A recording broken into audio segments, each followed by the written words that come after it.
Hello, my name is Lauren. A few years ago, I uploaded this photo of myself holding a sign saying, "I don't need feminism because I believe in equality, not entitlements and supremacy." To my surprise, the photo was shared all over the internet, from BuzzFeed and even on Time magazine. I got a lot of support for the photo, but I also got a lot of hate and criticism. Most of that criticism from feminists who claimed I did not know what the word feminism means because feminism is actually a movement for equality. So today I wanted to speak to those feminists and explain why I'm still not a feminist and why third wave feminism is not in fact a movement for equality. I want to start by asking a question. If feminism is a movement for equality, why do we not see equal representation of both genders' issues?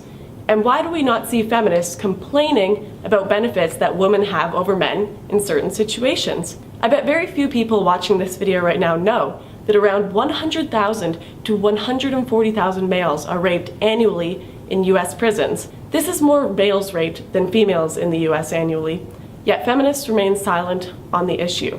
Almost half the domestic abuse victims in the US and Canada are men. Yet there are no safe houses for them, no court advocacy programs, no subsidized counseling or legal care like women. Despite being half the victims, they are basically ignored. Men make up 80% of suicide victims, 92% of workplace deaths, 97% of combat deaths, and 77% of homicide victims. Men are objectified, men are raped, men are mistreated. Men are held to ridiculously high societal standards, just like women. Yet feminists continue to place this blanket judgment over all men that they are all privileged, and all women that they are all oppressed. Yet, as a woman, I will almost always win custody of children in a divorce case. I will receive less than half the sentence a man does for the exact same crime, and actually have my rape and assault accusations taken seriously, and I won't be laughed at for not being manly enough. With one quick Google search, I can find a safe house in my area if I have been in an abusive relationship. As a woman, I am more likely to get a government or military job, despite qualifications, just to fill a quota due to affirmative action. And I am also more likely to get into a university because of my gender. So if feminism really were a movement for equality, you would see feminists rioting about the 140,000 men raped. You would see them questioning the fact that women get less than half the prison sentence a man does for the exact same crime. Yet, we do not see equal representation of men's and women's issues. Despite popular belief, feminism is not in fact a synonym for equality. I'm not trying to say that men have more issues than women. My point is that both genders have issues, and to argue that feminism is a movement for equality and doesn't just represent one gender's issues is quite frankly ridiculous. So this is why I'm not a feminist. I'm not a feminist because I believe that both genders should be treated equally and both their issues should be addressed. I'm not a feminist because I believe I should prove that I'm worthy of a job rather than having it given to me to fill a quota. I'm not a feminist because feminists are unintentionally creating a world of reverse sexism that I don't want to be a part of. So I will stick to promoting equality and justice, rather than a faux form of equality under the label of a gender-biased word, feminism. Okay, I want to talk about Lauren Southern and how she is a perfect example of how a woman defending the manosphere can totally and utterly backfire on you, okay?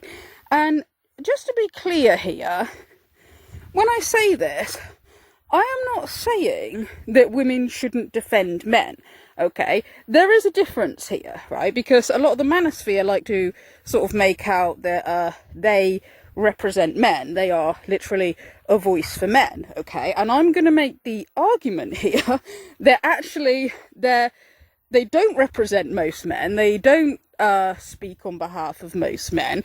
And that actually the manosphere is about a gender war against women, all right, as opposed to wanting to help men. In most cases, there could be some exceptions, but in most cases, okay.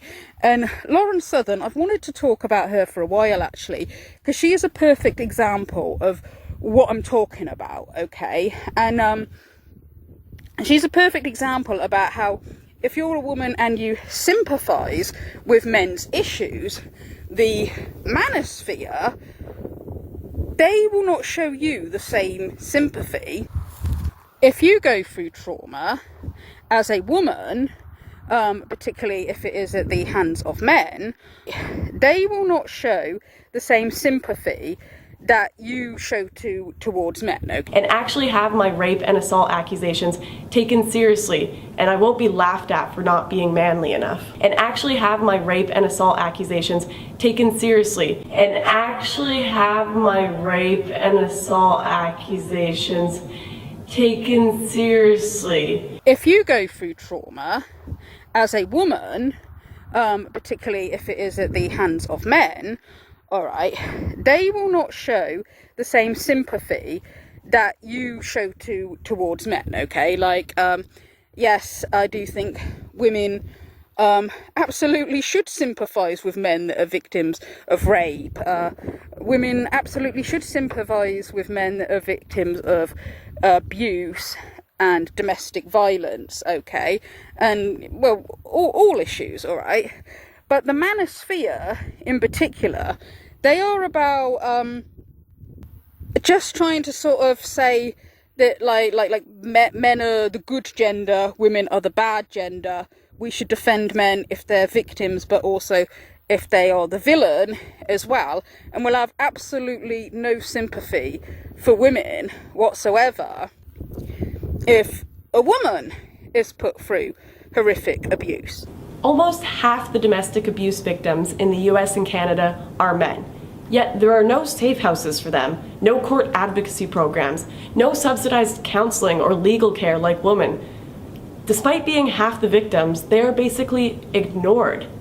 And this is also another example of how these guys in the Manosphere do not reciprocate the empathy that a lady like Lauren Southern shows towards men that have been abused or have been with toxic partners. They won't reciprocate the same empathy that she has for them, okay?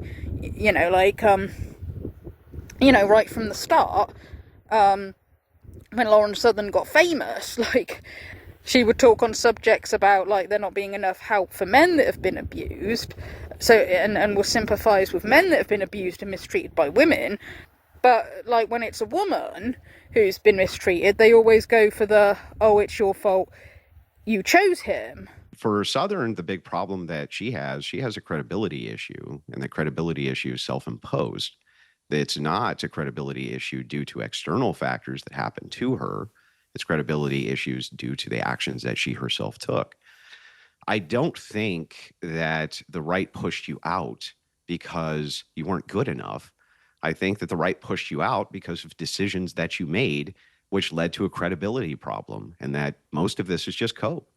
And Lauren Southern's been annoying me a lot lately, and I know that she was like totally one of us once, but I think that things in her life have changed to the point where she has become a less sympathetic figure by her own actions. So anyway, let's look at this. This is something I haven't talked about at all publicly yet, but I've been This is meaning very to for a while. avant-garde. It's no A lot of the image Sad whatsoever. music. Oh, there she Sad- is. There she is. Yeah. Sad music.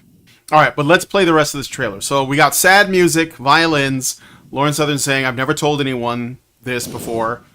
Very sad stuff, guys. Very sad. Okay, so let's listen. internet narratives about how people ought to live their lives, you kind of embodied some of those ideas in your own life, and it went spectacularly wrong. It's the reality pill, not the red pill, not the blue pill, not any of these things. Towards the end of our marriage, I found a list in my husband's office of every single media figure that I'm gonna pause. Oh, by the way, oh. for those of you who are joining us for something other than the mug content, she married a Fed. She was a counterculture figure that married a Fed.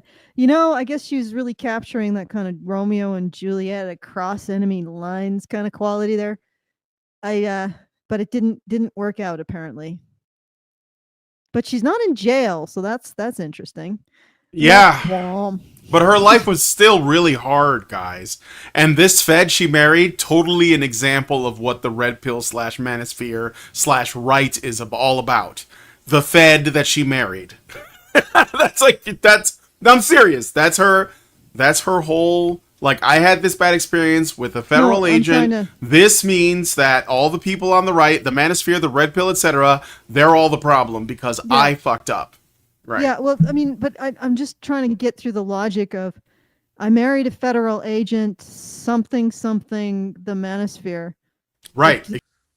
Well, we're meant to sympathise with, men that have, in some cases in the red pill community, a hatred of all women for their own bad choices, when there is no way they would say that it's acceptable for a woman to be rubbishing all men, like, because she's been hurt, okay? And in the case of Lauren Southern, when she's talked about her abusive relationship before, she hasn't even displayed, like, a hatred or dislike, to men. She's only talked about her negative experience with one partner, okay? And, like, they're down on her like a ton of bricks about how she should have chosen better. Also, Lauren Southern has experienced how the Manosphere pressures women to marry when they're very young and very naive, because they believe that this is the only value a woman has is how useful she is to a man, okay? Like, that's meant to be her first and main goal above, any other life ambitions, right? But then, if she marries a toxic guy, like Lauren Southern did, they then blame her for choosing wrong, even though they are the ones that were, that pressure women to marry when they're very young and naive, and, pressure them to, like, go for, like, one of the first guys they meet because you shouldn't be too fussy. And not like they don't believe in looking for, red flags because, men are perfect. And they pressure women to marry, like, when they're young and naive and less likely to spot the red flags, and then blame the woman, like, for choosing a bad guy. People can pretend when they are content creators that they don't feel pressure from their audience, that they don't feel pressure from the comments section. I remember when I was 20, 21 years old, I published a video saying why I'm not married, because I was getting so much incessant pressure from my audience saying, you should have kids now. You're basically valueless as a woman. You're out here traveling and being a career. And I had to go out there and be like, you shouldn't rush into marriage. You should find someone that's good for you and, like, make sure the test of time goes through. Some people aren't going to get married, and that's okay. And I really tried to clarify that to my audience, but I felt like I was almost trying to clarify that to myself, because I was feeling the pressure of this ideology. And growing up, you don't really know things until you live them. You don't. That's just how it works. You used to be able to get all of your information about relationships and love and what to do from real people around you, where you could really see the fruits of what they were talking about. So if someone was giving you advice on how to structure your relationship, well, you could see if they had successful relationships in their life, they were in your community. Whereas the information we're getting today is from a lot of people who are creating exciting advice, things that make you feel very confident about the approach you're taking. If you do this, if you follow this listicle, then you are going to be happy and healthy. And if you don't do this, you're going to be a miserable wench. But you can't see any of the real struggles they're having because everything is sanitized. What was the path to follow that you thought, if I do this, this, and this will lead to a successful marriage and happy relationship? It was the whole trad wife stuff was beginning to become very popular on the internet. When I was at the dynamo of my career, you have to, not have your job. You have to quit your job, make that secondary, be the stay-at-home wife, be more submissive, follow your husband wherever he goes. Got to be attractive, got to be young. Young. You want to get married young for sure, because if you get married past 25, then you've hit the wall and you're, basically used goods, whatever. There were all of these advice pieces that I thought I had won the lottery. I found a very masculine guy with a masculine career, and I did absolutely love my husband. Tell us how you met him and what your first impression was. The first time I met him was actually, we weren't dating or anything then, but it was when I was touring Australia, and he was introduced to me as like a government dignitary. So it was very impressive, very important person. We shook hands, took a picture, and then I had to go and do my speeches. And then I didn't meet him again for a while, and we weren't even dating then either, but he actually in a way, kind of saved me from jail in Turkey. I can't get into the details too much because it is like really weird government stuff that was going on, but he wasn't supposed to come and get me if I got arrested. He wasn't supposed to because he might sacrifice his security clearance. He might, get in trouble himself with his government jobs. And I remember after being arrested by the military, they handed us over to the gendarme, and my security that was with me at the time looked at me and he's like, we're screwed if we get handed over to the gendarme because they can charge us. The military couldn't charge us, but these people can. They bring us in, at gunpoint in these cars to this little rickety old station with the lights swinging in the ceiling, a painting of Ataturk. And I remember walking in there thinking, wow, I'm probably going to jail for the rest of my 20s.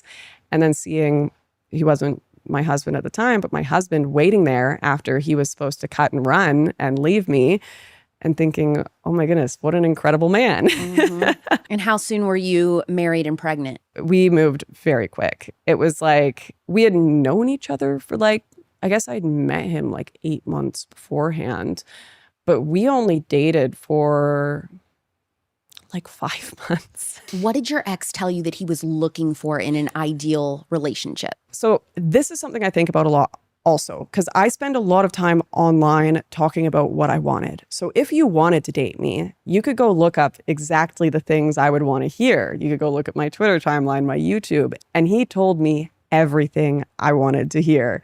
I want to have a family. I want a stay-at-home wife. I want 2 to 3 kids. I want, to be the supportive, masculine protector husband. I want to reconnect with my faith and go to church with my wife. And just, and it's hard to meet a lot of men when you're 21, 22 that want to get married at that age. It's not a huge thing. A lot of girls that are dating right now will know meeting guys on dating apps, whatever, that are actually interested in getting married, not common. And how much older than you was he? 9 years. Okay. Yeah. So he was quite a bit older, saying, this is what I'm looking for. You're the perfect match. Let's do this. Yeah. And it was to me, it was a no-brainer. So there was nothing weird that he said. Did he come right out and say, I'm looking for a submissive wife? Did he use that language with you? So the only thing that I would look at, and I didn't see it as a red flag then, but I would look at it as a red flag now that I kind of see the red pill movement coming about, is when he was talking about how him and his friends no longer wanted to date Western women. They wanted to go find a woman overseas who was going to be passport bro. We want to find a woman overseas who is going to be more submissive and not a feminist and going to be, a proper feminine woman. So maybe someone in South America. Now I look at that and, I get it. No one wants to be dating the hardcore feminist, I hate men kind of girl that's gonna want to arm wrestle you and never have kids. Of course, that doesn't make sense. But in a lot of ways, some of the guys who are saying this literally want a non-human as their wife, a non-person. They don't want to have to work on conflict resolution. Which it doesn't make any sense to me, because to me, maybe there's some aspect of that or truth to that because of a language barrier. But also, I feel like women from other cultures, they are the ones that are the most feisty, very, they will talk back. I don't know. This idea of anyone else from a non-American culture, they're very submissive. And I don't know. I don't know that I don't believe that either. I know. I don't get that vibe. From any woman that I know that is from somewhere else, they all seem to be way more, combative, I guess. Yeah. And then the other thing that, everyone watching this is going to know is I wouldn't normally date a girl your age, but you're not like other girls. You're smarter than the other 22-year-old girls, And once again, when you're 22 years old, you're kind of of course I am. I'm the smartest 22-year-old that ever existed. That's me. What a compliment. But it's no, I'm just a little more naive. What did he say about his views on working women? Did not like them.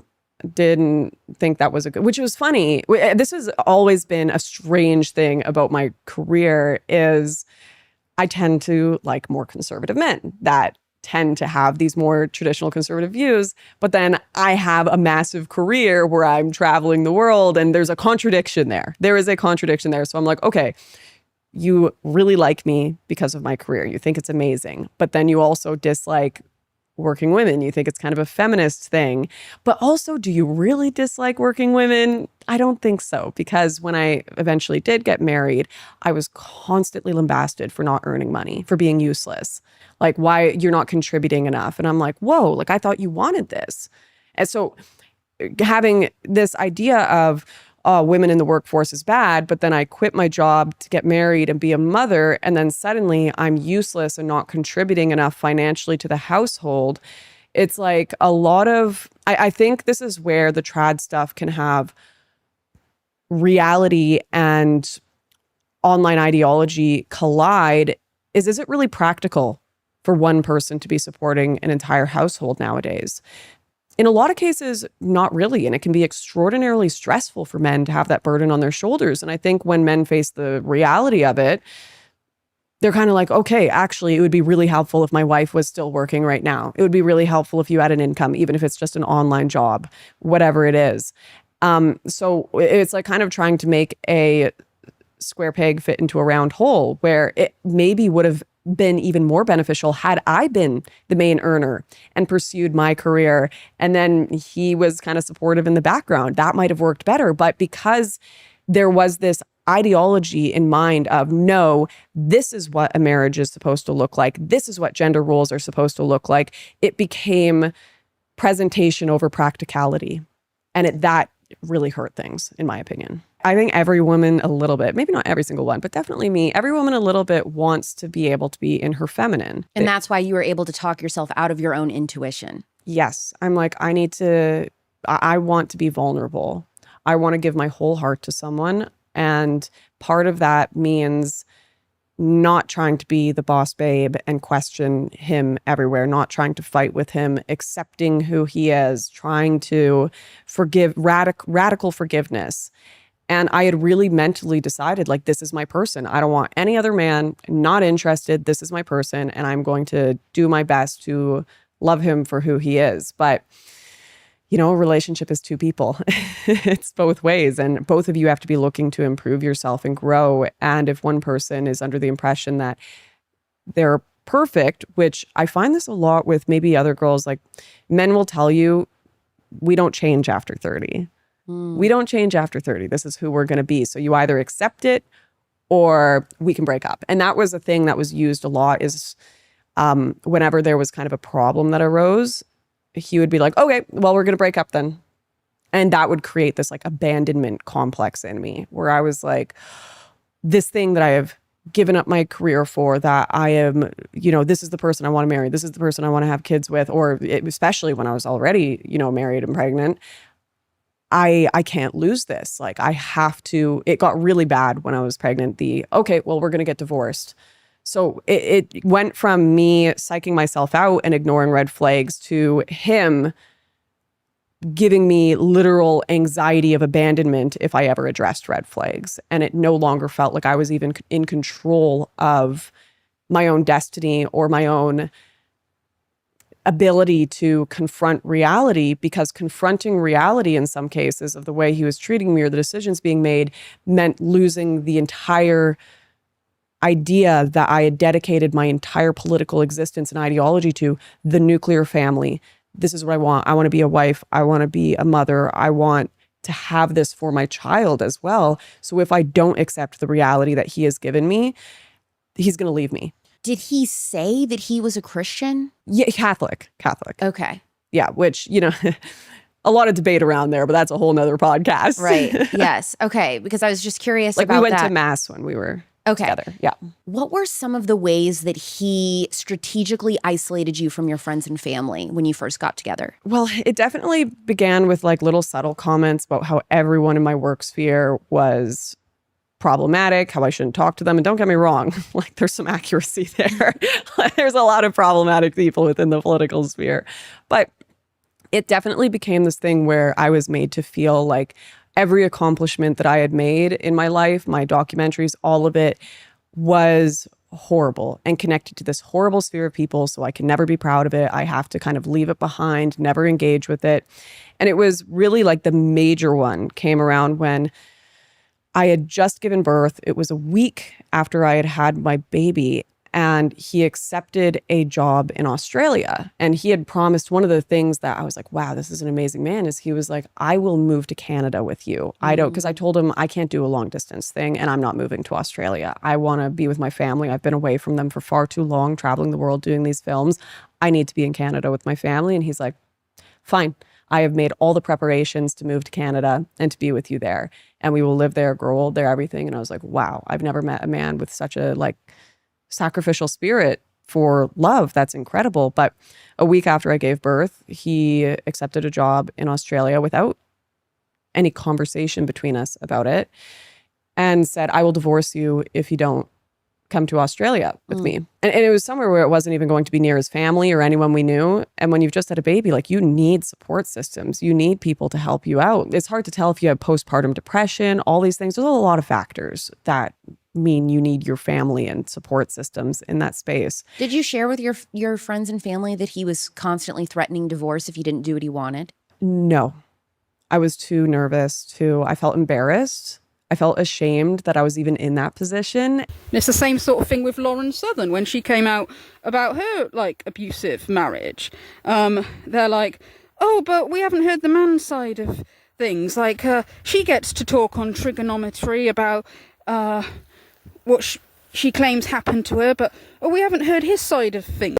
Like, isn't she just damaging the hell out of his career at the feds now?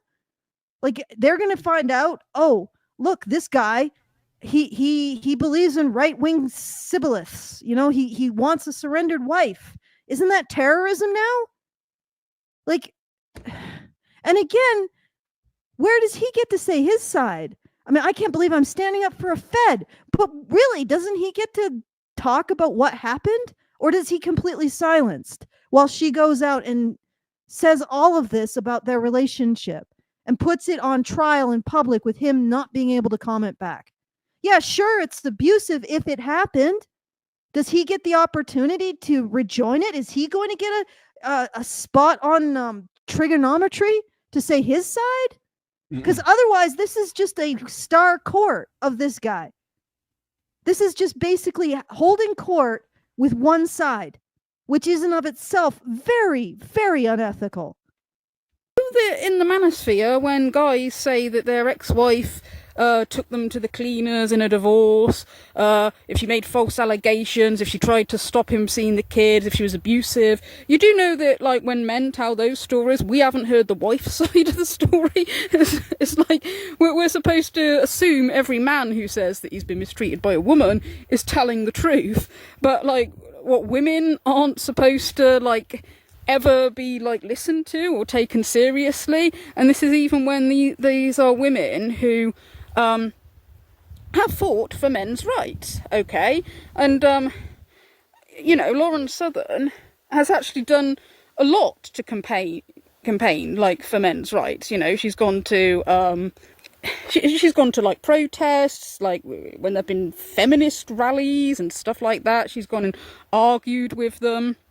And like most of the men in the Manosphere, they you know, don't do stuff like that. Most of the men in the Manosphere, the content creators, most of them don't actually care about men, okay? They've just worked out that it makes a lot of money to trash women online, and that's more what they're interested in doing than actually like advocating for men's rights. And then if any of us women ever defend ourselves or defend our gender, we'll get accused of man-hating because we're speaking out against the Manosphere, okay? And it's like, you know, there's this element of like, oh, well, you women should just feel thoroughly guilty, you know? You should feel guilty because they believe feminism demonizes men, and we should feel guilty, like, being the same gender, and like if their ex-wife did anything bad, you know, we should feel thoroughly guilty, you know? And, you know, if guys want to demonize women, if they want to spit on women, they want to insult women should just take it with a smile and just nod along. And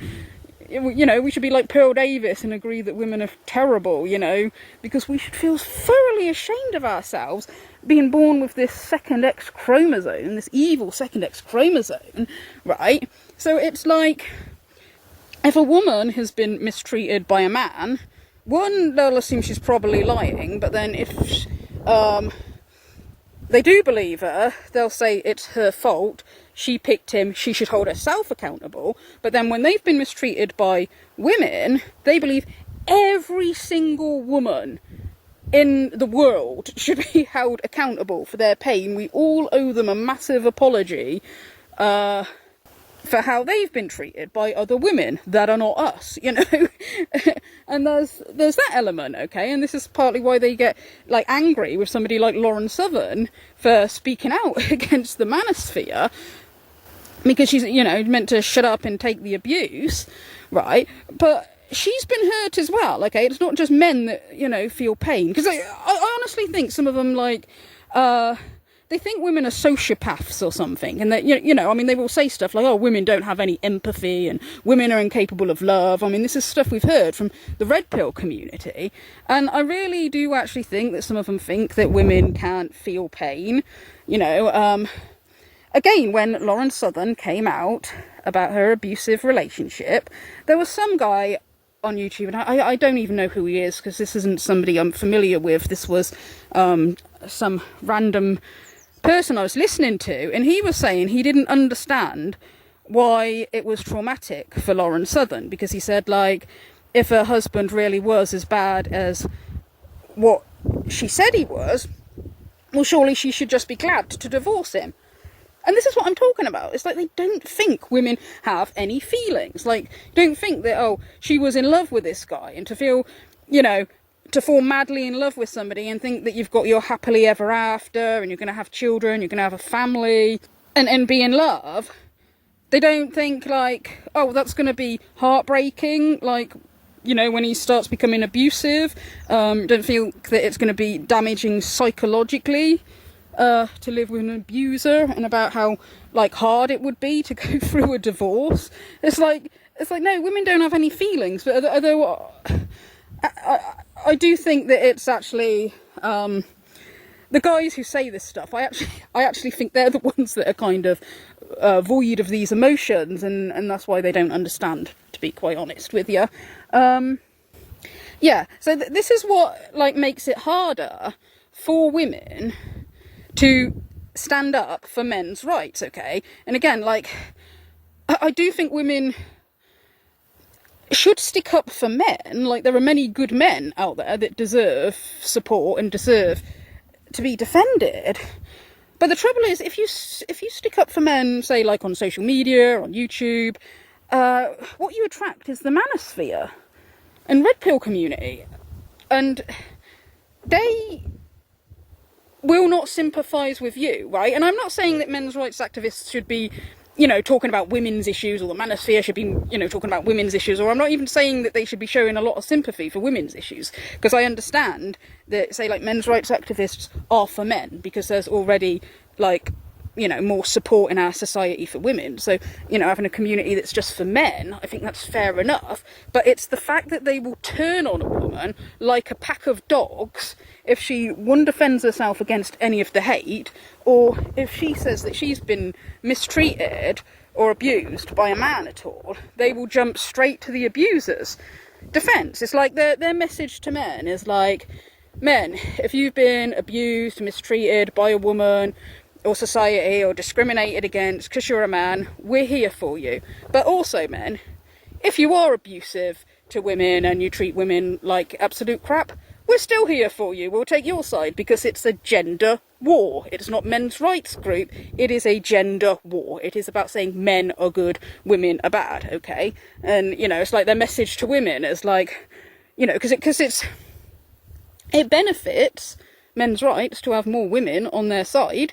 Okay, I mean, it benefits them to have more people in general on their side, but sometimes, like a woman speaking out on men's issues, they get listened to more often, okay? So it's to their benefit to have women on their side, alright? But it's like their message to women is like, women, we'd like you to sympathise with men, we'd like you to sympathise with their struggles, we'd like you to speak out against injustice towards men, we'd like you to, speak out about abuse that men suffer at the hands of women, but know that if you are ever a victim of abuse, even if you've stuck up for men, sympathised with men, if you're a victim of abuse, we are going to just turn on you like a pack of dogs, like, how dare you ever say that a man can do something wrong, okay? That's how they come across to me. I'm, not all of them, but that is how a lot of them come across to me. And it's like, as well, it's like they have to suffer more, It's like, how dare a woman say they have any problems, Society is gynocentric, women are worshipped here, women can't hurt or feel pain or be abused or anything. That is literally like how they seem to see it. And, if you think that women are so lucky and women have everything so wonderful, go and explain that then to victims of, go and explain to victims of sex trafficking, who, some of Andrew Tate's alleged victims, they're still in hiding now, yet they can see him being hero worshipped by red pill community online. The most powerful men in the world have stepped in and tried to help, and a lot of those powerful men, they were friends with a pedo and had no problem going over to Pedo Island and raping women and children, most likely. But also, a lot of the Manosphere and men's rights activists, they always sort of sell this idea that everything's always the woman's fault and men can never do anything wrong. Now, I understand, defending men when they are the victim, or if they are being unfairly demonised. Okay, but I think, when a guy actually has done something wrong, he should be held to account, but it's again, because it's a gender war, they want to always try to say that it must be the woman's fault somehow. Like, an example is, say if you talk about Steve Crowder, his divorce. Now, Steve Crowder, he really played the victim and, was going on about, this day and age, a woman can just divorce you for no reason. But then, of course, we've seen that, video footage where he's being really obnoxious to his ex-wife, okay? And when Paul Elam is a man's rights activist, was being interviewed by Pearl Davis, they were both defending Steve Crowder and talking about how, Steve Crowder probably never expected that his wife would do this to him. It's not correct. Look at Steven Crowder. He had a very different tune 10 years ago. And I like Crowder. I have a lot of empathy for what happened to him, but it's 10 years ago. I think what happened to him gave him a little bit of empathy too, because he ended up apologizing to the men's rights guys for the bad-mouthing them over the years. And sadly, this is what it takes. And with all respect, I like Crowder too, like his work. But look at it. Until it happened to him, he didn't give a damn. Yeah. And that's what I see in all of these trad cons. It's not happening to me. It's not my problem. Mm-hmm. Most selfish, self-absorbed people, and this is why I think those guys are really more inclined to want the little traditional housewife that will take care of everything for them and doesn't think or talk too much.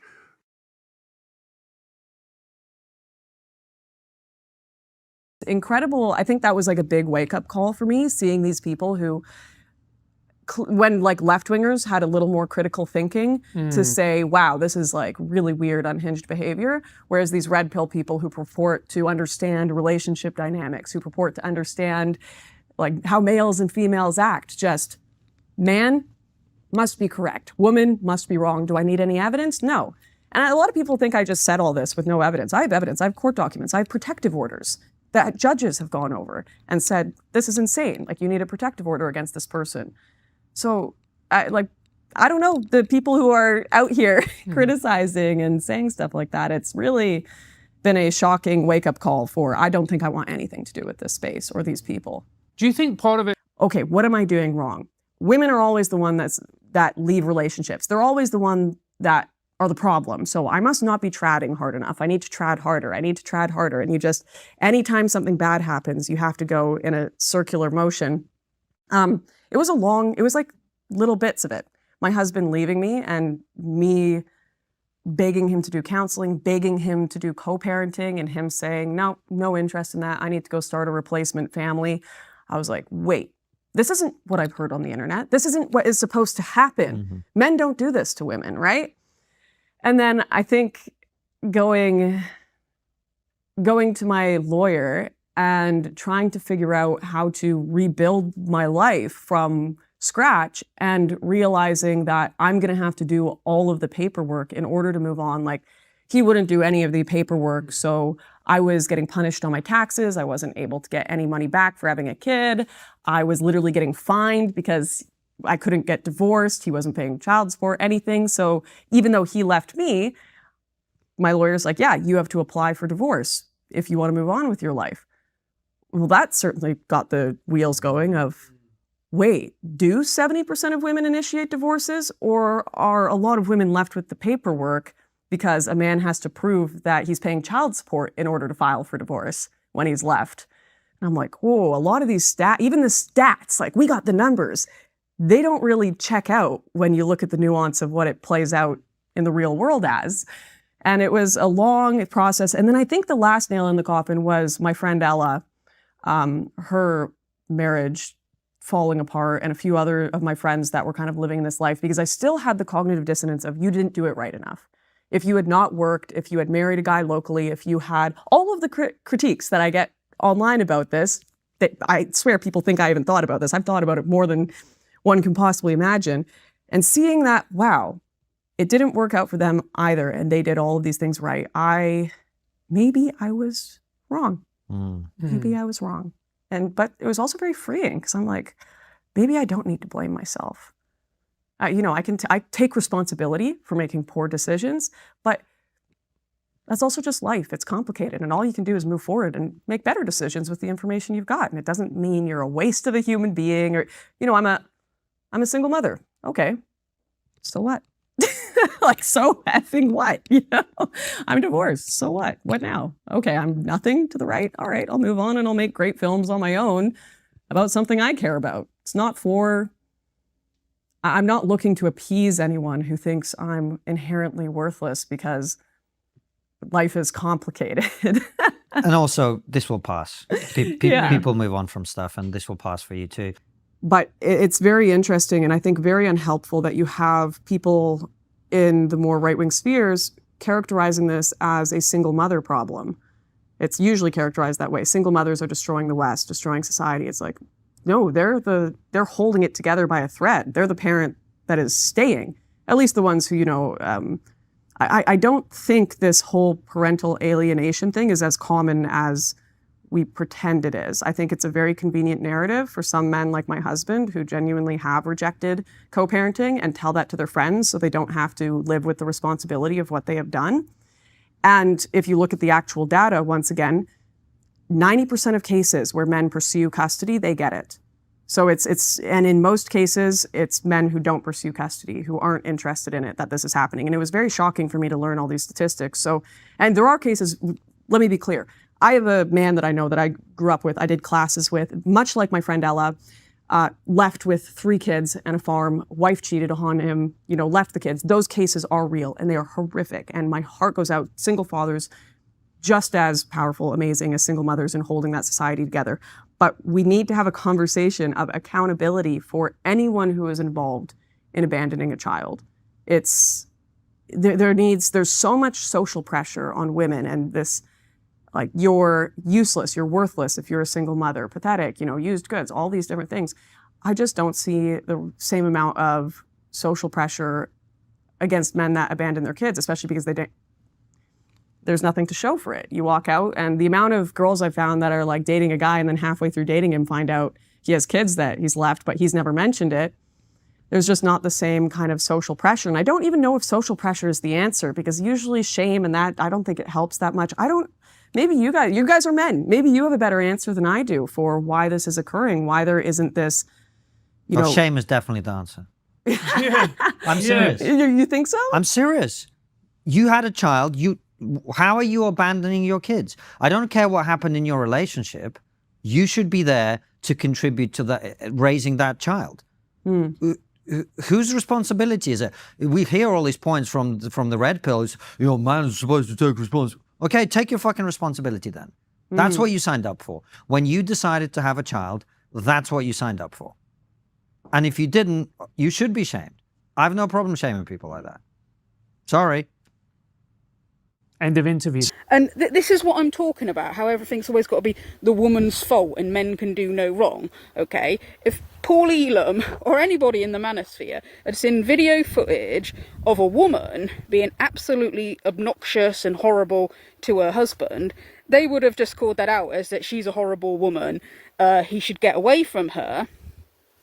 But of course, when you see like footage of a man being horrible to a woman, it's like, well, it still must be her fault somehow. And it's, and there have been like, people in the Manosphere who have said stuff like, oh, well, a man wouldn't react like that for no reason. She must have done something wrong. It's like, they can't fathom that a man can do anything wrong. Okay. Like, men and women can both treat people badly in a relationship, okay? Both men and women can be abusers, okay? And again, I think it's very important in our society, like, to point out that women can be abusers, men can be the victim. This is what I agree with men's rights activists on, but I do not like the way they go to the extreme of, but men can never do anything wrong. It's like, oh, he looked like he was being an ass to his wife. It's like, well, you need to take the red pill and realise that, he's a man, so he's a victim somehow. And, like, we've still got to assume that it's always the woman's fault, no matter what. Okay. I just want to play a video. This is the first video that went viral, really, called Why I'm Not a Feminist. This is where you filmed yourself at a so-called feminist slut walks, mocking women who were protesting against rape. Okay, well, what she was actually campaigning against is the idea that there is a rape culture in the West, okay? And I do remember when Lauren Southern did that, and then she talked about it on YouTube. She talked about her experience and about how some of those feminists got quite angry with her. Okay, I remember that, and I do actually think now, like, how does she feel about that? Like, she's specifically saying there's no rape culture in the West. Yet, if her allegations against Andrew Tate are true, she's seeing her abuser be worshipped by the same community that she's stuck up for. The men that she's defended are worshipping her abuser, and like I just said, the most powerful men in the world defend him, and a lot of them probably rapists as well. So again, it's like, I wonder how she feels now, and I think it's not surprising that she has changed her opinion on the Manosphere and even about feminism. It's not surprising that she's, her beliefs are different now, okay? If you want to know what my sign means that this is not a rape culture, because rapists go to prison here. Rapists are actually hated here. Rapists are fired from their jobs. Men who make rape jokes are fired from their jobs. Go to Africa and you will see a real rape culture. I mean, what do you feel about that when you watch it back?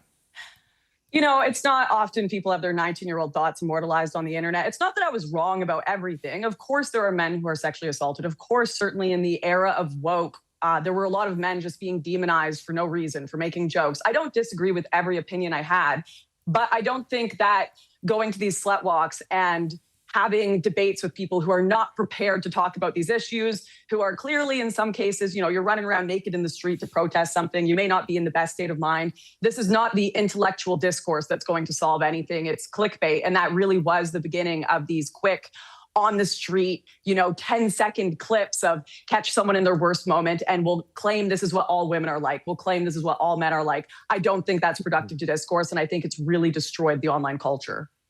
And you get some of these men's rights activists who are so angry with her for speaking out against the manosphere.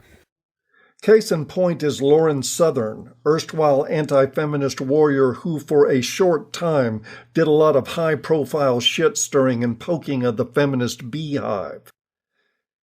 And at that she did a good job, at least until the going got tough. But if you want to find out how she really feels about men, just take a look at how she treats many of them who so fervently supported her work. Southern recently reflected on her experience with the Manosphere when she got on Twitter and lashed out, and I quote, "Can't stand most of the Manosphere. Why?" she pretended to ask herself. "Because I gave them the benefit of the doubt and got to know the community, and it's rotten, inside and out."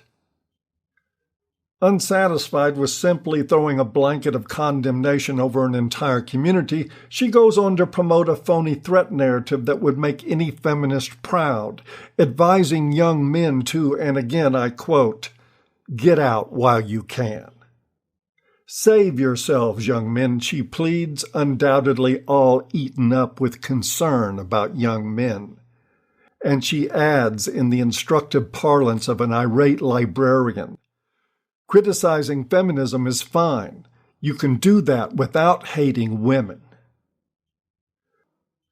With female support like this, who needs Big Red? Geez, how to respond to all this nonsense? Well, I'll take a shot at it. It's what I do. Links to support that effort in the description area. Let me start off by saying that if you connect the dots on Southern's squawking about the Manosphere, you see that her little mean girl fit was inspired by the idea that most of the men of the Manosphere, inside and out, according to Southern, hate women. It's a narrative clearly supported by Watson and Cousins as well. I'll address that before I'm done here, but first I want to give Southern credit for something she righteously deserves. Note, and once again from her statement, "Because I gave them the benefit of the doubt." You hear that, guys? She gave you the benefit of the doubt. She set aside the feminist narrative about you that she actually believes and gave you the chance to redeem yourself in her eyes. You failed. You could have had her approval, the approval of a pretty little blonde white girl, and you fucked it up. But let's not forget that Lauren Southern knew stuff about people on the right for a long time that we did not know. Dude, I gotta be real. There is so much I haven't said. Like, I got heaps and piles of things I haven't said. I don't like drama, but there's so many of these people. You gotta speak up. This is the drama cast. And maybe I should have talked about a lot of the stuff that I went through earlier, and I kind of regret that. But there's a lot of cult-like dynamics in the dissident right, like a lot of cult-like dynamics. Like I got lied about so much, literally, not even because I said I was going to go after anyone. I was like, you know what, you guys keep doing your weird like Epstein shit, and I'm going to leave, and I don't want anything to do with you people. I'm not even going to say anything. And they felt the need to destroy me because I knew too much.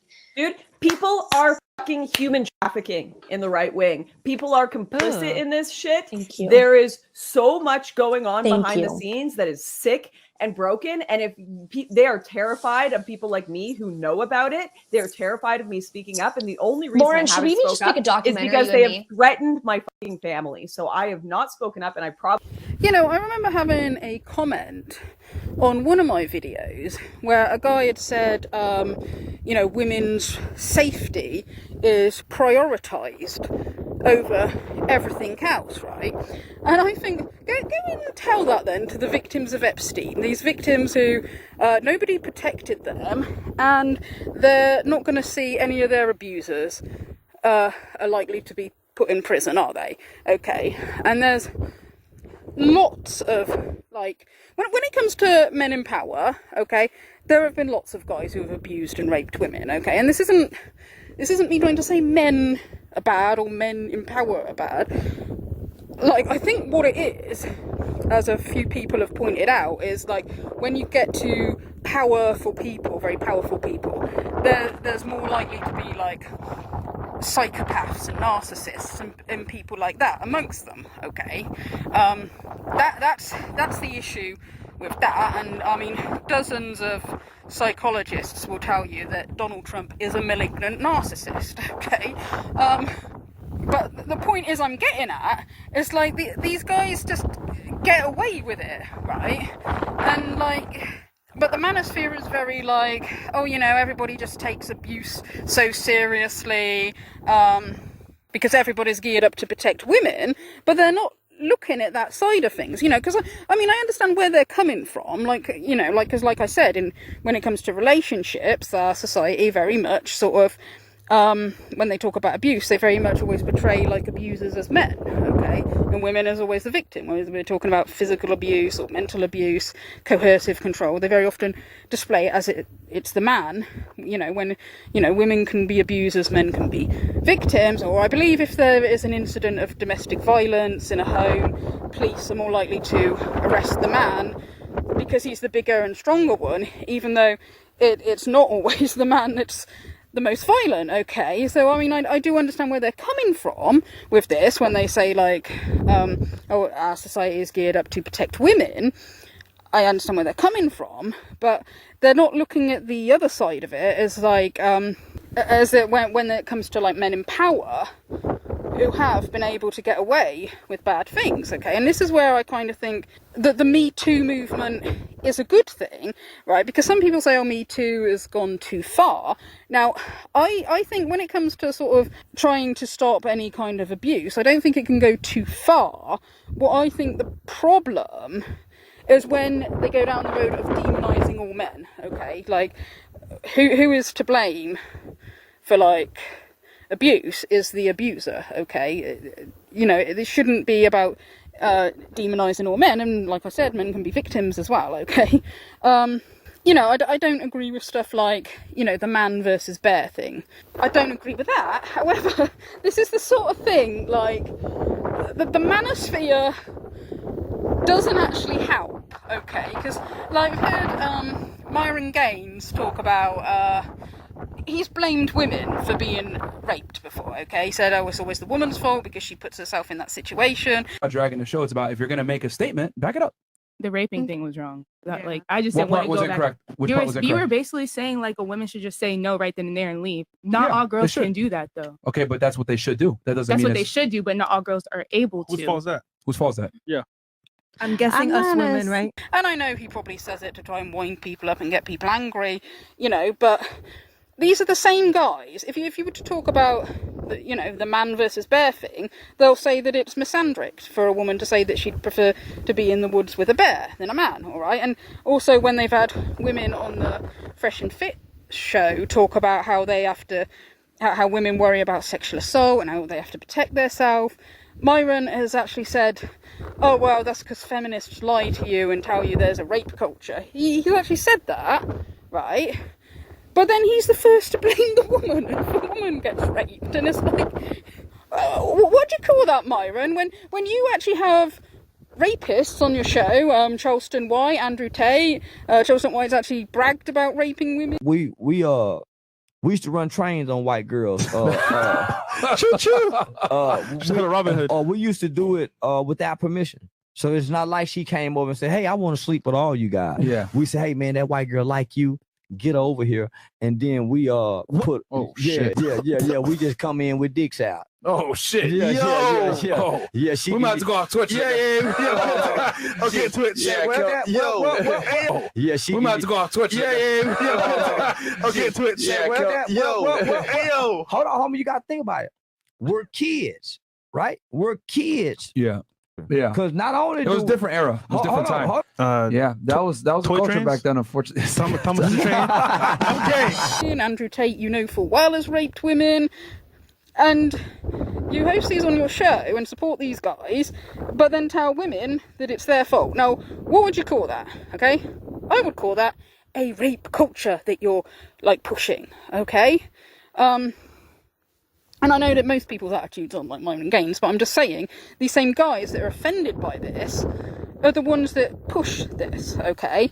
And, you know, like, I imagine if a woman was in a real-life scenario where she had to pick, do I be alone in the woods with a man or a bear? If she picked the man, if he was one of the few men in the world that would rape a woman, they'd blame her. They'd say, well, where did you put yourself in that situation? You could have chose the bear. Bears rarely attack you. You know, it's like that, okay? It's like, you know, they'll, on the one hand, they're like being offended by this stuff, but, and calling it misandry, but then on the other hand, they are they don't help, okay? They're the ones that like pushing a rape culture, okay? Lauren Southern has also said that, you know, when she came out about her abusive relationship, that she got more sympathy from people on the left than she did people on the right, okay? And people on the left, like, they hate her, or hated her, you know, yet they still, like, you know, when they heard about what she claims happened to her, they're still like, oh, you know, that is really sad, that is really horrible.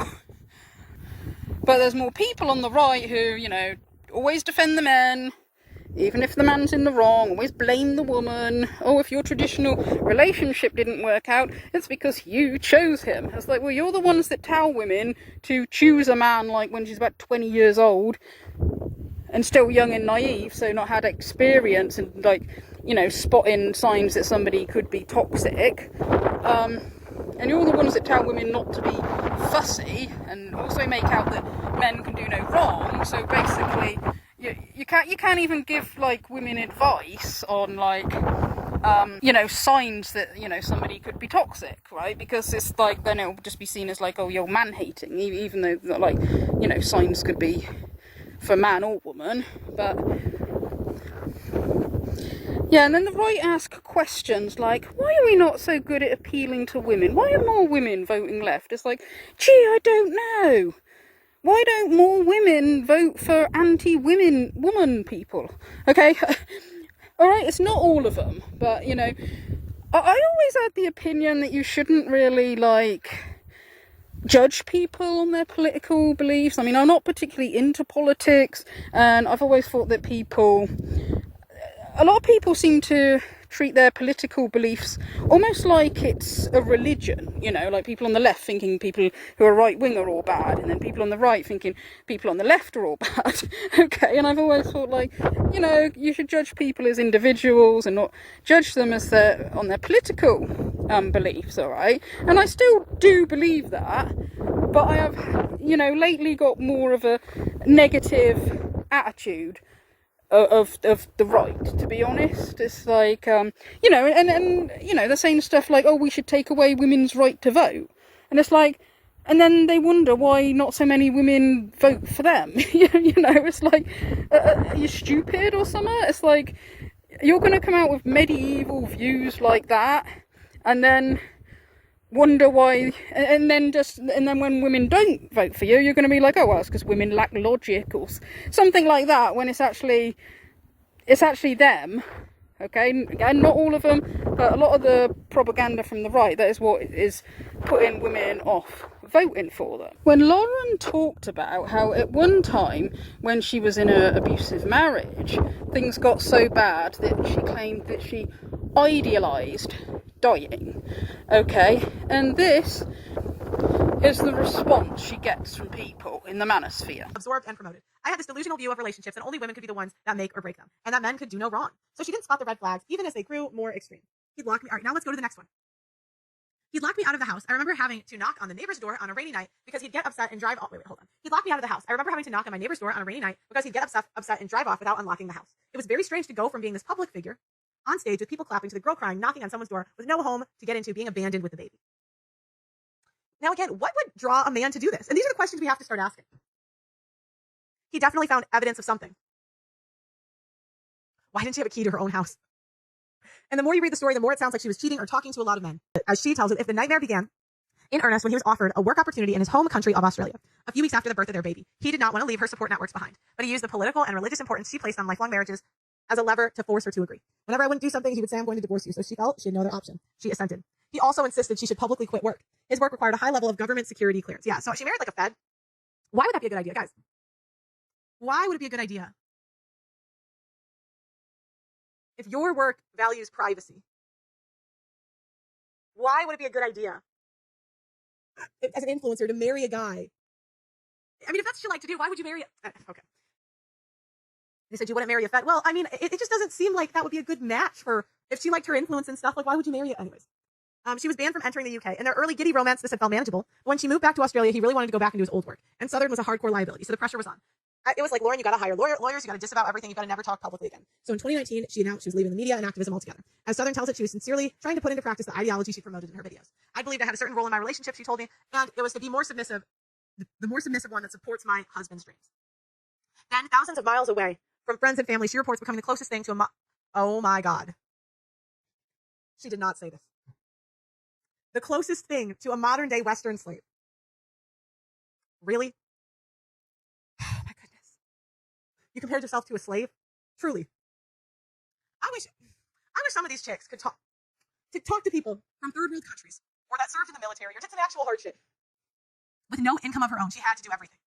The lawns, the house, the cooking, the baby care, his university homework. That is slavery to you. Let me get this straight. The lawn, the house, the cooking, baby care, and university homework is slavery. And none of you simps checked this. None of you simps said, this doesn't, I don't know if this is, there was no help changing diapers. There was no help waking up in the night with the baby. I'd still have to get up to make breakfast before work. I'd be shaking and nervous for fear I'm going to get yelled at. Let me get this straight. I'm pretty sure, I'm not a historian. I'm pretty sure slaves had a bigger fear than getting yelled at. I don't know. I was told, okay. Then he'd berate her for spending all her time on tasks other than earning money. That doesn't make sense. I was told daily that I was worthless, pathetic, a deadweight. All you do is sit around and take care of the baby and do chores. When COVID shut down. Now, does that make sense?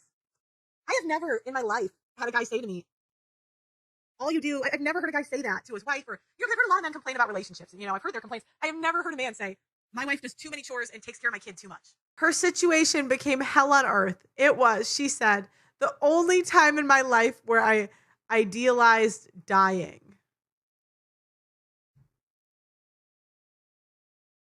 God, why are white women so spoiled? Like, guys, this is just crazy. Now, something else that Lauren Southern has been talking about quite a bit lately is she seems to regret sort of pushing the sort of trad life, the conservative life, okay?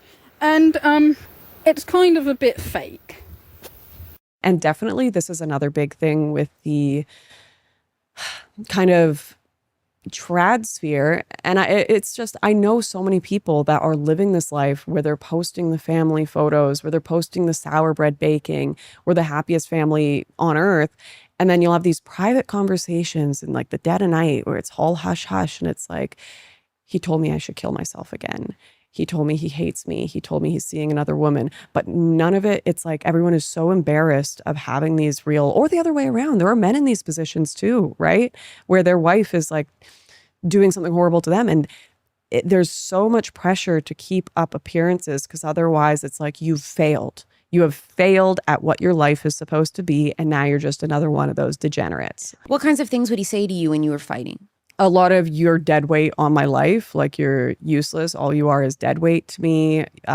You're pathetic. Like, I remember like a very specific rant towards me of, because every once in a while I'd get a bit of confidence and I'd be like, okay, well, like if you're going to abandon us, then I can't control that. Like you keep telling me you're going to abandon us. I guess I got to move on. And there would be like very specific psychological things like, okay, you think you can move on from me?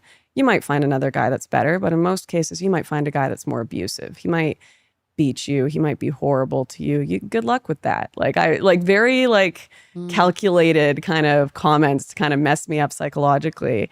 This is stuff that I can't say where his headspace was.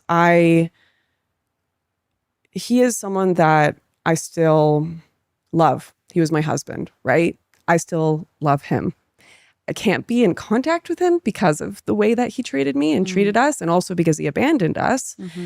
But there is still like a big part of me where it's like, I don't even recounting these stories. It's hard for me to recount them or think about them because I try not to, like my son's going to grow up and he's going to watch this. And I want him to know that I loved his dad very much. Sorry. Yeah, it's okay. Ooh, I don't like crying on the internet, but and he left you. He left us. And I begged him to have shared custody and he rejected it.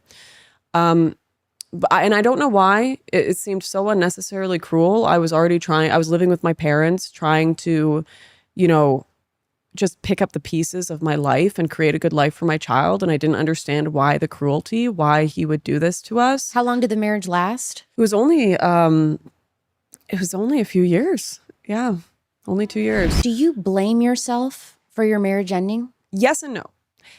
Yes, because I chose the man I married. I did. And I can't blame the world for that. I can talk about kind of bad advice I got on the internet. I can talk about how I was in a crazy position with feeling like the entire world and security apparatus was against me. But at the end of the day, we have autonomy and it was my own decision. But then on the other hand, I think the one reason I don't remain tortured by this relationship, and I'm living a very good, beautiful life right now that I'm proud of, is because I gave it everything. I can truly say within 1,000 times of him saying, I'm going to divorce you, 1,000 times I said, I'm not giving up on you. So what were the tips and tricks that the trad wife internet said, if you do this, your marriage will thrive, that you were throwing at the wall and nothing was sticking? Oh, well, I definitely, my day looked like the trad wife meme. Wake up in the morning, make the eggs and pancakes, iron the clothes, clean the house Cinderella style, scrubbing on the floor, prep lunches, prep dinners. I paid for a lot of it too. Like I had savings from my YouTube work and all of my money went into trying to take a burden off his shoulders. So I paid for all the groceries. I paid for everything for the baby. I paid for anything I needed myself. We even split rent for most of our relationship. Like I just wanted to support him and have his career thrive. And there was never even a question in my head. You see this debate online about you have to have a to-go bag for if things go bad. You have to make sure you have savings and an extra account in case things go bad.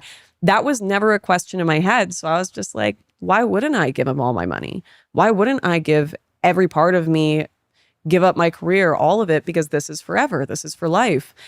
Yeah. And, there was this, I don't know how I didn't start to like wake up to it, but there were definitely these times where it's like, I'm calling him, he's not coming home from work. I've cooked dinner, he's told me to cook dinner, and then it's coming on 7 p.m., 8 p.m., 9 p.m., 10 p.m., and I'm just reheating dinner over and over again. And these were many, many nights, right? It's a very sad depiction. Yeah, it was hard. It was very hard because it's like, I've given everything to this person. There's so much like hope and love there, and I don't understand why it wouldn't even be a text of sorry, I'm going to be late. Like, did you reach out to people in the self-identifying trad wife community or whatever and say like, I'm doing all the things that you're telling me to do and nothing is working? What's the deal? Yeah, what happened was they told me they're in the same position. So there are other women. I mean, are we talking about online influencers in the trad wife space? Yes. Conservative space? Yes. I'd say the majority. I know I probably shouldn't say that, but I think it's the majority. You think the majority of women in the trad wife space what? I think the majority of women in the trad wife space are having massive problems in their relationship that they will never talk about publicly. What have they shared with you? Than me. It's not my place to share any stories that might be identifiable to the public. So I would be more comfortable sharing stories of people that I know privately. And this is not to bash marriage. This is not to bash traditional relationships at all. I think that's beautiful. But there is a particular problem when you connect public image with a perfect lifestyle that nobody can achieve. And when your audience will cannibalize you for failing to live up to that.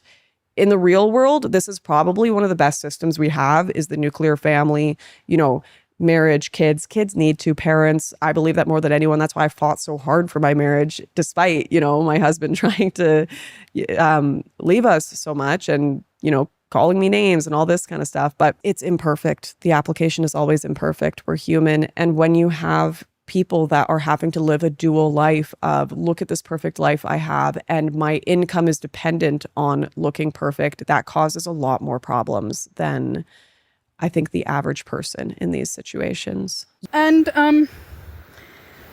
yeah, I want to talk about that, right? Because a few people have said stuff like, well, Lauren, it wasn't the lifestyle that was the problem, it was the guy that you were involved with, right? And I think that that's true. I do think that that's 100% true, right?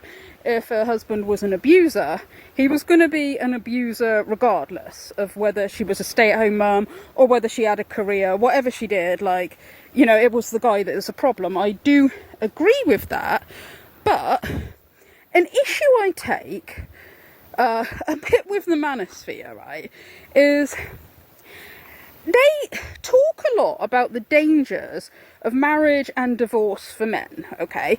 And, you get some guys online who will say, don't get married, okay? The MGTOW, the men going their own way community, will say, it's too dangerous. If you're a man and you get married in this day and age, it's crazy. It's not that every woman would screw you over in the divorce courts. It's that every woman could. So why should you take that risk? Okay, so they talk about the dangers, and some people, in the Manosphere will say, well, you should get married, but be careful who you pick, and get a prenup and protect yourself. Okay, which is fair enough. It's fair enough to give guys advice. There obviously have been guys that have been really screwed over by malicious women. Okay, fair enough. But what annoys me is that the other way round, they tell women to take all the risks, okay, when there is risk involved for women with marriage and divorce as well, okay? Statistically speaking, single mothers are more likely to be in poverty than any other group, okay? It is, statistically speaking, more women, particularly women with children, who end up in financial difficulty after divorce, because it is the woman who, puts her career on hold to raise children, or might not have a career. She might be a stay-at-home mum, or she might, work part-time, and she doesn't have the career experience. Okay, so statistically speaking, women are more likely to be in financial difficulty than men, right? Yet they talk in the Manosphere as if, when divorce happens, the man is always in financial difficulty, while the woman is living a life of luxury on his money, okay? And that doesn't happen most of the time. In fact, Paul Elam even said, again in his interview with Pearl Davis, he said that a lot of women conveniently divorce their husband when he's earning the most, to imply that the women are divorcing their husbands just for the money. Marry her, take care of her, and then when taking care of her is not enough, and the average woman will file for divorce at 7 or 8 years, which happens to magically coincide with guys' max income potential. Right when they're at peak salary, that's when the divorce is filed. You want to set that up? Go for it. I could use a business. And that obviously isn't true the majority of time, because the majority of time, like I said, women are left in financial difficulty. Okay, and I'm not saying that there aren't some evil gold digger women that have screwed men over. Obviously there is. I'm just saying that is not the majority. It's a small minority.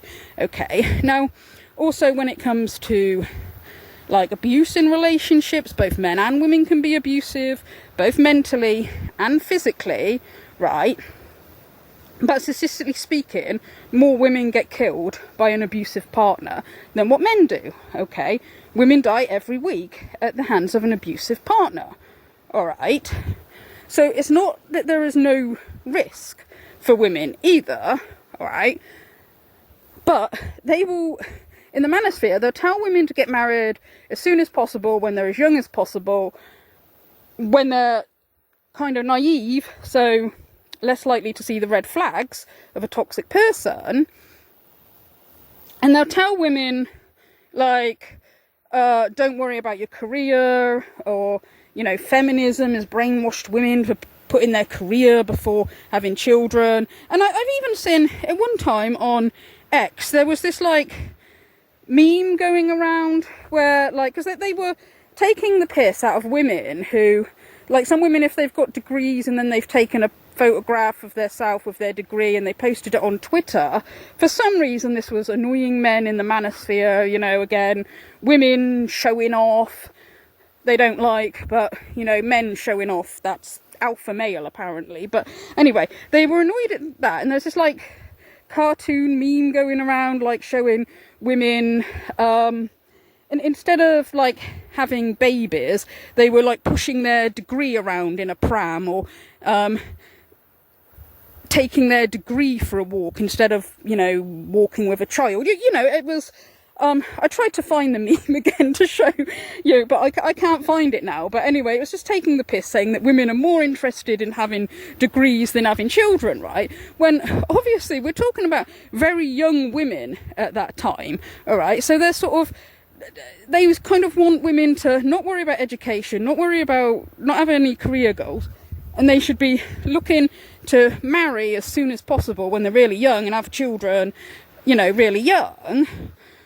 When that you know, that's great if somebody wants to do that and it works out for them, brilliant. But it's not taking into consideration women who do end up in toxic relationships, okay? You know, if they you know, I'm sure that there's going to be some women who, if they're depending on the husband financially and they've got children, they are less likely to leave because, like, they don't know how to. They don't know how to survive because they've got so used to relying on their husband, and it's harder to, like, escape an unhappy relationship when you've got children. All right. So this is going to lead to some women, you know, staying in toxic relationships, staying in abusive relationships. So you've got these dangers that the manosphere tells women to take all these risks, but then we'll go on and on and on about how, you know, well, marriage is too risky for men. But if anybody points out any risks for women, then it'll be like, oh, you're a man-hating feminist or something like that, you know, because Rachel Wilson, Andrew Wilson's wife, said at some point, she said, oh, well, feminists tell me that if I'm a traditional woman, I'm going to be being abused by a man.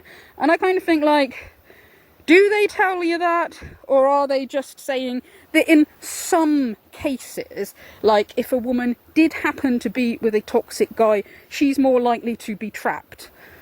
Okay, so, you know, and then these guys, these red pillars, the manosphere, the conservatives, they all go on about how, like, well, you know, feminism makes women miserable, and if they just followed our advice, they'd all be happy. If they all got married at 20 to the first man they met and had loads of kids and didn't worry about career and all that, they'd all be happy.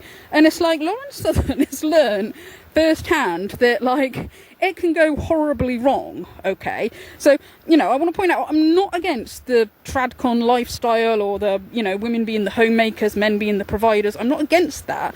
I'm just pointing out that there is a danger there, like, there's danger with marriage and divorce for both men and women if they happen to be with a toxic partner. It's not just men, okay? And Lauren Southern has seen this, but also they sort of try to speak on behalf of all men and all women. Like, they seem to think all women just want to be stay-at-home mothers or homemakers, and any woman who says that she doesn't really know what she wants. And all men, they want, you know, the woman to be a homemaker and they want her to submit and all that. But it's like they're trying to speak on behalf of all women and all men. Do look at the average life of people around me. They are struggling to impose trad ideals. It's something they may want, but they simply can't have the stay-at-home housewife when the economy is the way it is. Just let me finish, Andrew. And it's not even what most people want. 75% of men say they want a working woman in their life. Men who get married older and women who get married older tend to have more successful relationships. Higher educated families tend to be less likely to divorce. A lot of the stuff that the trad life is advocating simply does not play out in positive results, born in the data or in what I'm seeing around me. Yeah, and this is exactly what I think, right? Not every man wants a woman to be a stay-at-home mother, okay? A lot of households, they can't afford only one wage, and it's really weird that they seem to, like, ignore this in the manosphere. It's like, you know, I kind of think some of these people, they just think that all women should be stay-at-home mothers. I think, like, are they just, like, really rich people who don't actually understand about real life and about how, like, people struggle financially? And, you know, that would be a lot of pressure for a man to provide for a family just by himself, especially when some of these conservatives seem to believe that women should be, like, having, like, loads of kids and then the woman not work, be at home looking after them all. It's like, it's not going to be easy, right? And I've heard some men, both on YouTube and out in the real world, say that, well, actually, the more money that their wife earns, the better, because it's, you know, it's better for the family. They can, you know, survive easier, okay? I find it really interesting as well. The view from a lot of these conservatives seems to be like, if a man is working really, really hard, he's working long hours, he works weekends sometimes, he takes overtime and stuff like that. If a man does that, they'll say he's a good man, he's providing for his family, he does it because he loves his family and he's being a good provider, right? But if a woman does that, then it's like, oh, well, she's selfish and she's putting her career before her children and before her family. And it's like, well, isn't the woman doing it to earn money for the family as well? And I mean, I know that the reason why they have this double standard for why they think it's worse for a woman to work is, you know, because they believe in the gender roles, women being the homemaker, men being the providers. Fair enough, okay, but it doesn't change the fact that, like, I mean, a woman who works overtime, she might be doing that because she loves her family and wants the best for her family, and doesn't want them to struggle financially. Like, she's still working for the same reason as a man, you know. It's like they kind of think that, you know, when a man gets up to go to work, like, you know, he might not feel like going to work, he might not like his job, but he's going to work all these grueling hours because he wants the best for his family.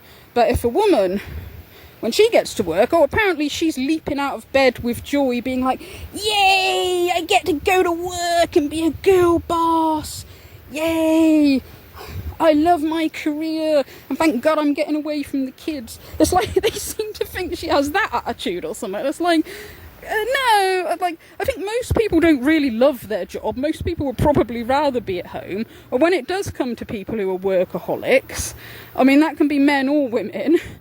But in all honesty, all people, like, I mean, their kids, they should love their kids more than their work, obviously, right? So there's that. Also, the fact that a lot of the conservatives online, they seem really fake. However, I've certainly had more hardline beliefs when I was younger. I went viral at 19, and it's very easy to be certain about the world and how people should live their lives when you haven't actually lived it.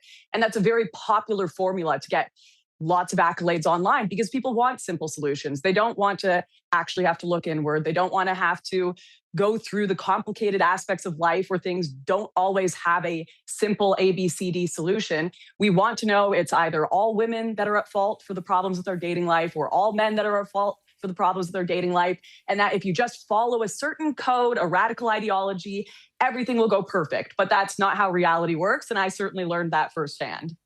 Well, first of all, I entered the conservative media space thinking that it was something that it wasn't. And I lived a life that wasn't traditional. I lived a life that wasn't preparing me for a real marriage. It was a lot of sex, drugs, and rock and roll in the conservative space. But that's something I learned along the way, is that a lot of this is performative, as well as the trad life stuff you see online. I went, and when I was married, it was not a healthy situation, but I was sitting and posting on Instagram pies that I was baking, saying I've never been happier, because that's what I wanted reality to be. And that's how I wanted other people to think about me. And I think we forget that people are doing this on a political level as well. We know everyone's editing their photos on Instagram. We know everyone's doing certain poses to look a certain way, but people are politically posing themselves to be of ideological sects, whether it be Christian, because you get a lot of money and accolades for doing that, or, you know, a communist, and they're not living these ways. They're living in mansions. You know, if they're an activist for Greenpeace, they're flying in private jets. This is just another aspect of that is going on in the right-wing sphere is the trad life LARPing. And I did that. I was essentially, not intentionally, I was lying to my audience about what reality was because that's what I wanted it to be, because I didn't want to be a proof of concept gone wrong for the ideology I had promoted for 10 plus years and essentially ruined my life for, got banned from countries for, arrested, questioned under the Terrorism Act. I didn't want me to be a proof of concept gone wrong, the same as detransitioners get kicked out of the left because they're proof of concept gone wrong, right? We ignore the people who fail these things because we want simple solutions and ideologies that always work, but that is not real life. Yeah, I think in a lot of cases, young people like me who grew up evangelical tend to run from it because as soon as it's hit with the real world, a lot of our ideology falls apart since we were sheltered. We were sheltered from, oh my goodness, wait, you can lie, you can do these things. And especially when you have this kind of online performance of Christianity, when you meet these characters in real life and they don't actually live this way, it gets very confusing. And I think, it's all well and good for Andrew to say, well, we just need to adhere to the church. And I agree. I think that would really help society. But most young people are not being raised religious. They're not being raised in homes that have morals and traditions. They are being raised on modern media. They're having sex before marriage. They're starting OnlyFans. They're going off the path and they don't see a way back. And I think calling them irredeemable, going on things like the Whatever podcast or Fresh and Fit and calling them whores or sluts, which there's another one, Myron Gaines, one of these people promoting this very rigid belief of where women need to be in society. I don't think that's offering people a solution or a way back. The problems of traditionalism are completely different now than they were 50 years ago. We have things like Tinder and Hinge now. How do we deal with that? There's way more optionality than Christians or anyone ever had in history. We need a different way to tackle this than just telling people return to tradition or go to the church, because they're not going to right now. The church needs to look like something that is enticing, not something that is judging them, something that offers forgiveness, not something that offers them eternal shame.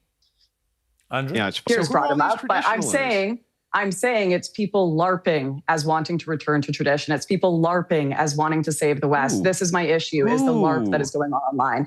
Myron Gaines, we're going to fix society by taking away women's rights. I think that it's akin to the people saying, defund the police. Not only is this just not going to happen unless society falls apart, it's like fantasy football ideologically.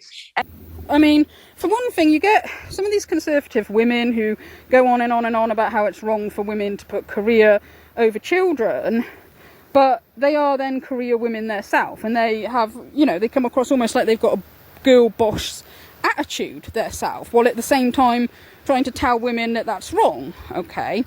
But then also, Lauren Southern said she thinks that there are some conservatives who are not happily married, or some even might be divorced, but will still wear their wedding ring because they don't want to tell people that they're divorced, okay? So there's this sort of putting on a pretense that, like, if you go down the tradcon route, everything's perfect. It's like a fairy tale. Also, some of the tradcons on TikTok, it's kind of selling a little bit of a fairy tale, right? It's like, as a lot of people have pointed out, right? Some of the TikTok trad wives, they're making a lot of money, right? Fair enough. But it means they are providing for their family. It is a career, okay? Yet they're selling the idea that, the provider is the man's role and they're the stay-at-home mum, but they are, having a career doing this, okay? Maybe you could say they've got the best of both worlds. They get to be at home and get paid for it, maybe. But it's kind of fake, right? Like, say, they like to put on, like, these pretty dresses, and do their hair and makeup, which is fair enough when you're on TikTok, right? But if you were really a stay-at-home mum and you're at home and you're doing the cooking, cleaning, gardening, doing the bathroom, and stuff where you're gonna get dirty, you're gonna get grimy, you wouldn't be wearing like a pretty dress, right? There's nobody to see you when you're at home by yourself, and if you're going to get food splattered on you, you're going to get dirty, you wouldn't be wearing that, okay? That's not like what a stay-at-home mother would look like. So it's like, it's a little bit fake. And then, also the way some of them speak, sort of like, you've got to speak in this very quiet feminine voice about how much you love to submit to your husband. You know, it's like it's kind of fake, right? And as some people have pointed out, it's sort of playing into a little bit of a male fantasy. Like some guys have the fantasy of like the, you know, pretty feminine, you know, trad wife. So some of them are doing that, and they're sort of getting money from men because men like have this fantasy sort of thing. All right, so it's not really real life. Okay, it's kind of a bit fake. It's also not true that most men want a submissive woman. Okay, again, trying to speak on behalf of all men, you know, idiots like Pearl Davis, like she says, like, oh, a woman's not a good wife unless she's being obedient to her husband. You know, like you're supposed to be like an obedient trained dog or something like that. It's like, most men don't want that. I guarantee most men don't want that. And if a guy does want that, I would say run away from him, you know, right? Most men want a woman who is an equal partner. And when I say equal, I am not saying that men and women are the same. That's not what I mean, because people in the manosphere lose their absolute shit if you say men and women are equal. I'm not saying men and women are the same. I mean, in a relationship, they are both equally valuable. And a guy likes a woman to give her input just as much as him. Like, the decision maker can be both of them. A guy does not want a doormat woman who'll just let him decide everything and just, you know, be walked all over. Men don't want that, okay? Because, I mean, not only is that, like, incredibly sexist against women to act like, oh, you're not supposed to have any personality, you're just supposed to wear a pretty dress, have long hair, speak all feminine, and just do whatever your husband says and not have any personality yourself. Men don't want that. But also, it would be a lot of pressure for the guy. If all the decision making was down to him, then that means that anything that goes wrong, or any decisions that are made that are bad decisions, then he's to blame for, okay? And most men, they don't want that, okay? They want somebody, you know, to be a supportive role. They support each other. They both decide stuff, you know? There's sometimes when the guy's going to be right, there's sometimes when the woman's going to be right, okay? And some of these tradcons, they just seem to think that, like, you know, because there's going to be conflict in a marriage, obviously, but they seem to think the way to resolve that is if the woman just submits as much as possible and lets the man decide everything. And it's like, well, do these people think that men are never wrong? You know, like, you know, and a lot of men, you know, like a woman who's a bit feisty. You know, I've heard men say that.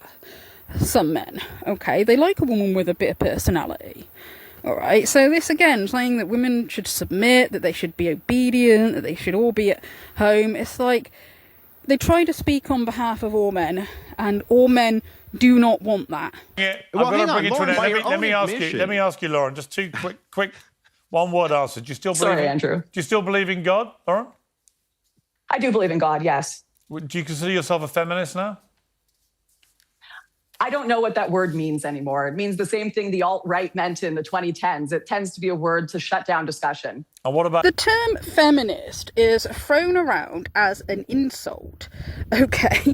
And, like, with a lot of words that get used as insults, they get overused so much that they lose their meaning. You know, like, people will just call somebody a feminist, like, just because they disagree with them, okay? And even in the, like, anti-feminist community, some people will say, oh, the tradcons, they're feminists, really. They're trad feminists.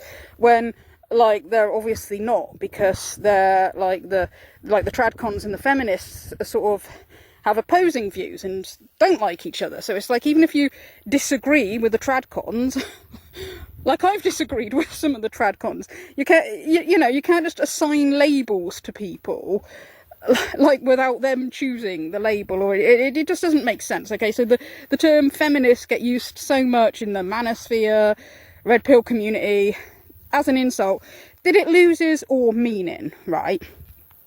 And I find that sometimes, if you just stick up for women, people will call you a feminist as an insult, okay? You know, if you defend women at all, they'll say, like, oh, you're a feminist. And it's meant as an insult, but it's like, what is actually wrong with defending women? What is wrong with that? Because if you ask people like why they don't like feminists, they normally say, oh, it's a hate group, they hate men. It's like, okay, well, if that's what you think, then how come at any time like anybody defends women without saying anything bad about men, okay, you can defend women without saying a single bad thing about men, and you'll get called a feminist, okay? And it's like, well, if people are going to call me a feminist, like, if I defend women, it's like, I don't care. It's like, fine, you can call me that. I don't call myself that, but you can call me that, all right? And, you know, I remember when I made a video once, I think it was one of the videos about Fresh and Fit, that I had a comment from somebody claiming to be a woman, and I think she was trolling because she said something about like, oh, there's going to be more sales of cat food because of all these women being hateful, misandrist, or something like that. And I asked her to tell me what exactly I'd said that was misandrist, and she like didn't actually say anything. Okay, and this is like the typical sort of pick me woman, isn't it?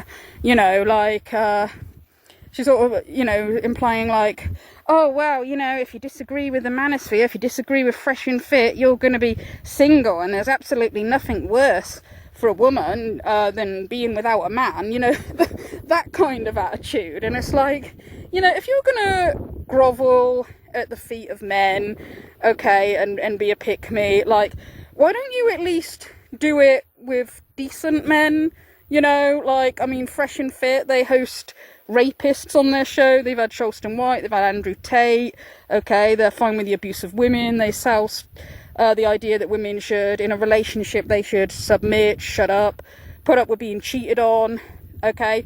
And if I call stuff like that out, that is not misandric, that is not man-hating in any way, okay?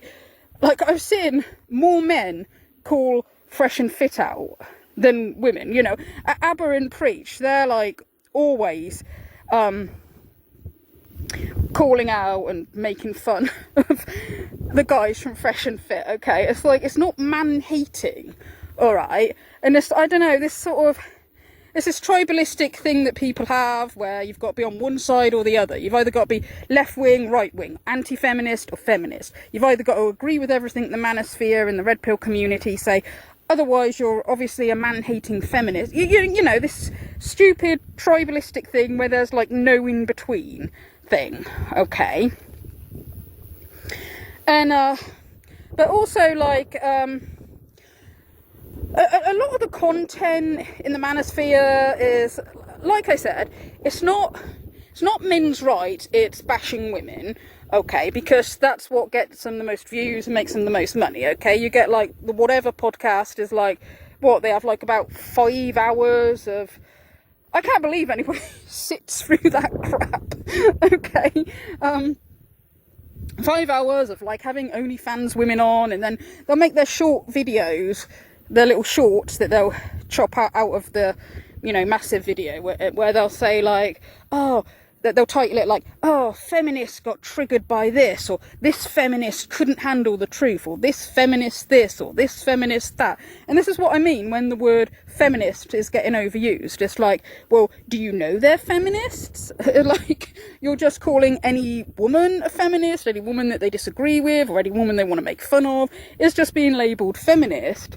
And this is because this is playing into the mindset that, these guys who watch this have, that, you know, modern Western women are all brainwashed by feminists, and they're all these brow-burning radical feminists that blame everything on men, this kind of thing. And you know, I've done a video before about what I think of feminism now, you know, because I don't think all feminists are crazy man-haters and all that. I think what happens is, one, people automatically judge on the craziest, okay? I think that, like any group, I think the most craziest or the most extremist are the ones that get noticed the most, all right? And you get like, you know, we've all seen these clips where we have Trigglypuff throwing a temper tantrum and Big Red shouting abuse at people in the street. So you have the craziest feminists, okay? Or you get any articles from feminists, you know, that have said, you know, anything that's misandric or hypocritical or anything like that, which they should be called out. Yeah, like people who say crazy things, yeah, obviously should be called out. Okay, but I don't think that they like represent like the majority. I think the more sane feminists who actually are like more about equality like between men and women sort of don't like maybe get noticed so much. Also, people have a habit of like maybe exaggerating stuff that feminists say. Like, you know, if feminists push this idea that like, you know, a woman's worth isn't just like, you know, how whether she's got a man or not, or whether she's got children or not, or that women can have careers, people sort of take that and then say that feminists are telling women that they shouldn't get married or they shouldn't have kids, when I don't think most of them are saying that, all right? Or if, like I said before, if some feminists or women or anybody points out, you know, the dangers of like, you know, if every woman is being you know, relying on a man financially, there's the danger, like, if the relationship is toxic or if it's abusive, that she could be trapped. And then, you know, again, that gets twisted. So people say, like, oh, they're saying any woman who's been provided for must have a controlling, abusive husband, when, like, no, that's not what they're saying. Or when feminists say stuff like, they don't think you should, you know, be judged on your body count, or, you know, the amount of sexual partners you've had doesn't take away your value as a person. People then say feminists are telling women that it's okay to sleep with thousands of men, and yeah, you know, things get sort of twisted and exaggerated a little bit when it's like not exactly what they're saying. Also, the other thing is they'll take sometimes they'll take really nasty, man-hating women, like say like from TikTok, because TikTok is one of like people's favorite platforms to use now, to point out both, you know, women's bad behavior and men's bad behavior. Right? One of the problems with that is some of the videos are joke videos. Okay, sometimes people put stuff up and they're not being serious, and sometimes it's hard to tell which ones are serious and which ones aren't. But there have been a few, like I think Matt Walsh has been one who's been sort of a bit notorious for like taking a TikTok video of like, there was one of some woman crying, saying like, oh, she hated going to work, and why did feminists campaign to make it so that women have to work, right? And he posted that saying like, oh, look, this is how feminism is making women miserable. And like, I think it went viral, and then afterwards the woman came forward and she said it was a joke video. Like, she wasn't really upset, she wasn't really crying, it was a joke video. She said she'd had a bad day at work, like, I mean, everybody has a bad day, so she posted that video as a joke. Okay, and there's been like a few others that people have used and they've been joke videos, right? So yeah, TikTok is one of people's favourite platforms to use, right? And yeah, sometimes people will take examples of, say, like videos of really nasty women who say stuff like, oh, you know, men are predators, we shouldn't date men, nobody should get married because men are all predators, and, you know, silly, really nasty stuff like that. And they'll say like, oh, you know, this is, you know, feminists, this is what feminism has done to women, when I actually think that it's just that some people are incredibly bitter and not very nice, okay? Like, you get the extremist in the red pill community who say women are all evil, stay away from women, and you'll get some women who say men are evil, stay away from men. These are people who, if they seriously believe it, these are people that I think need help themselves, you know, because I understand if somebody's been hurt, having some anger issues, right? But if somebody really, really believes an entire gender is evil, like, they've got some problems of their own, I think. And then the other thing they'll do is they'll take examples of the real spoiled, bratty women, okay? You'll get some of these women who are like, well, you know, I want a guy who's 6 foot somewhat or other, he's got to earn at least 6 figures, and he's got to pay for everything, and he's got to buy me presents, and he's got to treat me like a princess because I'm the prize. Okay? And they'll take they'll take guys like this, they'll take examples of women like this and say, oh, this is what feminism has turned women into. And again, like, I don't think that's feminism. I think it's that some people, for whatever reason, are spoiled brats, okay? Like, you get some of the same in the red pill community. Like, they expect the woman to do everything. The woman's got to submit, shut up, be okay with being cheated on because men are the prize, you know? It's like, I would say if anybody, male or female, goes around saying that they're the prize and that the other person has got to bend over backwards for them because they're the prize, that's a massive red flag. Stay away from them, okay?